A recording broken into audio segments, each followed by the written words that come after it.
পীরজাদা মানেই তো হারামজাদা। পীরজাদা বলে কোনো শব্দ আছে? আমাকে কোরআনে দেখাতে পারবে? কোনো কোরআনে দেখাতে পারবে যে পীরজাদা বলে কিছু শব্দ আছে? এই কই মাইকেলাল, পীরজাদা বলে কোনো শব্দও নেই, পীরজাদা মানে কোনো হাদিসেও নেই।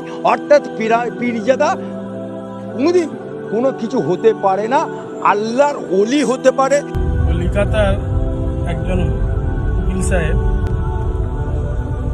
আমি আপনাকে বলছি, আপনি যেভাবে ভাষা ইউজ করছেন, আলেমদের ব্যাপারে যেভাবে কথা বলছেন, আপনার আব্বা আম্মা কি এইভাবেই আপনাকে শিখিয়েছে যে আলেমদের নিয়ে এইভাবে কথাবার্তা বলো? আপনি আলেমদের ভুল ধরার কি? প্রথম আমার কথা, আপনি আলেমদের কথা বিষয়ে কথা বলার কি? আলেমদের ভুল হলে আলেমরা বুঝবে, মৌলানারা বুঝবে। আপনি কি টাইটেল পাস করেছেন? আলেম, ফাজেল, কামেল টাইটেল আপনি পড়েছেন?